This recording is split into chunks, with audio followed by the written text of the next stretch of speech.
Welcome back. This is part 4 in our video series on introduction to partnerships. And in our previous video in part 3, we started to look at an example question called Smith and Tolhurst, and we were using that to demonstrate how to prepare the statement of appropriation for a partnership. Now, I want to give a scenario in that the question would have started with the net profit for the year, which we would have assumed that the income statement was prepared and the net profit was calculated. But let's say, for example, that there was a loan from a partner to the firm, and the income statement that was not taken into account when the income statement was prepared. So I want to let you know that the interest on the loan from a partner to the firm is usually debited to the profit and loss account, not to the statement of appropriation or the appropriation account. The interest on loan is debited to the profit and loss account because it is an expense to the firm. It's an expense to the firm, so it's part of the expenses to help you calculate the net profit for the period. So let's say that was not done. It was not debited to the profit and loss account, and the question would have stated that Smith or Tolhurst would have loaned a certain amount of money to the firm. So now it means that the profit that they would have given you, which is the $79,600, that profit would have been overstated because you didn't take into account the interest on the loan. So then in the statement of appropriation, it means that this profit here is an unadjusted net profit. So it means then that you would have to come, if that was the situation, you will now have to calculate the interest on the loan. And after calculating that interest on the loan, then you would have to subtract it from this $79,600, which would then give you the adjusted net profit. And after you come up with that adjust new profit, then you will go ahead then and add the interest on drawings and then make the other necessary appropriations as we would have done before. So I just wanted to throw that scenario before you, and before we go ahead into the current account. So now let's look at this situation here where the partnership has fixed capital account and along with their current account for the partners. So with the fixed capital account, as I said before, this separates the non-current activities from the current activities in that it gives you where you can clearly see what the investment of the partners are within the firm, and the fixed capital account allows you to see quickly if the partners are withdrawing too much money out of the business because you have the current account available. So this current member capital has a credit balance. So Smith has a balance of $160,000 in his capital account and Tolhurst $90,000. So at the 1st of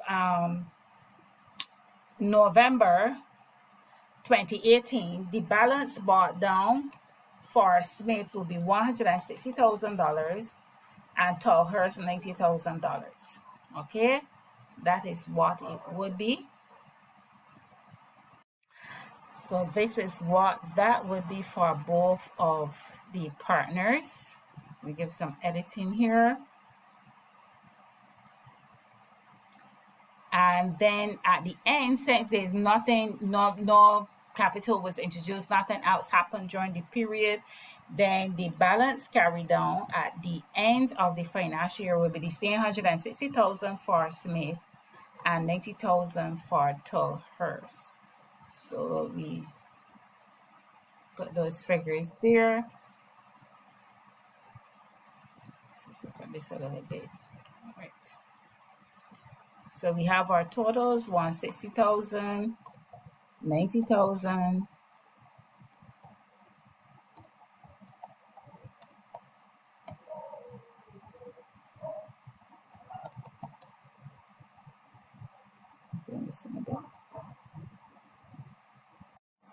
so making some adjustments here to my spreadsheet so I can clearly see everything on one page. Just like slight adjustments so we can clearly see everything on one page, and we can see all that is happening here. So now let's look at the current account. So obviously at the end of the financial year, the balance brought down for Smith would be at the beginning of the next financial year, it would be the same $160,000 and the $90,000 respectively. All right, so that is what it would be. So now let's look at the current account. I have a little issue here, but let's look at the current account. It says that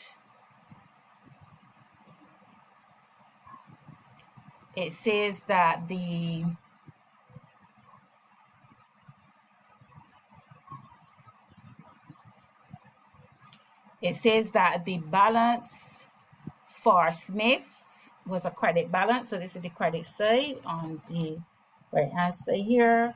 Balance brought down for Smith was a credit balance of $12,400, and for Tolhurst, the balance at the beginning of the year was a debit balance of $9,200. And then if we look at the capital, the appropriation account, there was interest on drawings, and there's also drawings. So the accounting entry for the drawings would be a debit to the current account, and the credit goes to the drawings account. We are not showing the drawings account in this question, but it's debit current account, credit partners current account, credit the drawings account.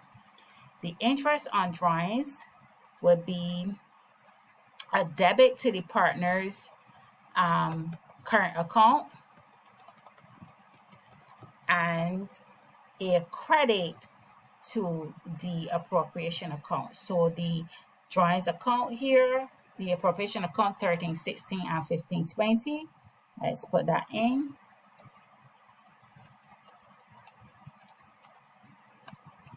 And then we had salaries for Tolhurst, which is a debit to the appropriation account, credit to the current account, which is $20,000. And we have interest on capital, which is debited to the appropriation account and credited in the partner's current account of $6,400 and $3,600 respectively. So interest on capital, 64 and 36. And then we have the share of profits, which is a debit to the appropriation and credit to the partner's capital account of $32,800 and $19,680.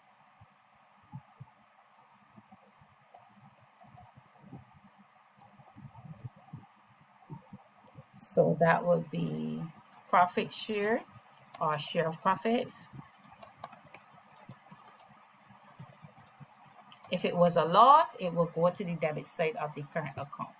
So now we have here all our entries in the current account. And we are going to look to see what the balance would be on the accounts for both partners. Just doing some formatting.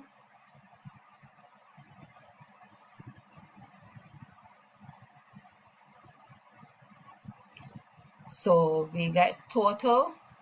So we can see that the debit side of the credit side of Smith is greater than the debit side. And for Tolhurst, the debit side is greater than the credit side. So for Smith, the credit side is greater than the debit side, and for Tolhurst, the debit side is greater than the credit side. So now we are balancing, it remains the same. So then let's look at the balance for Smith. So the balance carried on for Smith would be the 51,600 minus the 37,800 plus the 1360. So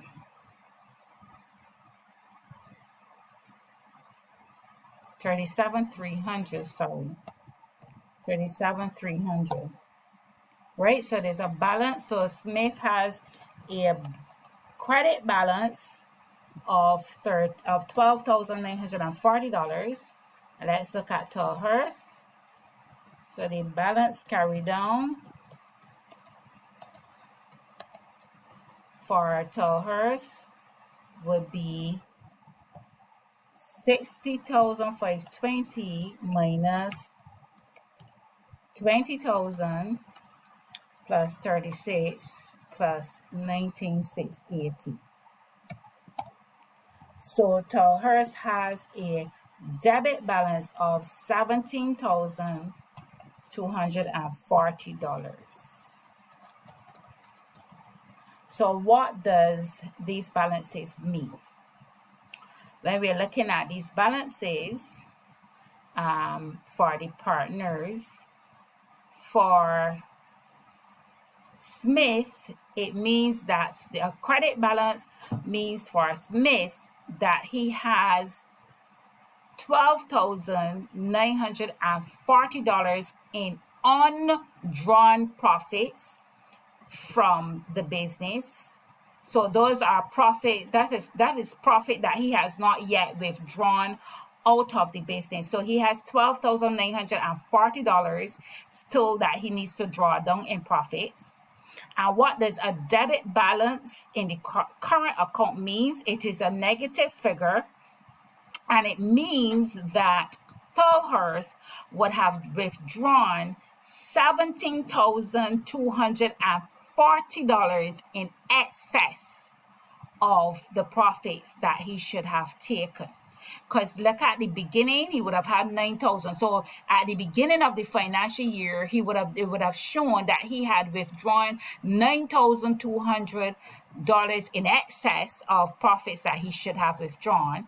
And for Smith, at the beginning, it would have shown that Smith still had $12,400 in undrawn profits.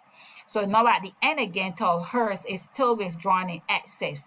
So this is why if you do the fixed capital account, you will be able to quickly see when a partner is withdrawing too much cash out of the business, right? So here it clearly shows that Tolhurst is withdrawing too much, whereas Smith still has 12,940 undrawn. So in this video, we would have looked at the current account and the fixed capital account. We would have examined a scenario in the situation where you may have had a partner's loan and the interest wasn't calculated. What would you do in a case with that, with the profit? So here we are now showing you what is happening here with this, the current account for the partners. So I want to thank you for taking the time out to view this video. Please do not forget to like the video, subscribe to our channel, and we hope that you will join us again when we are back in the accounting classroom to show you more again.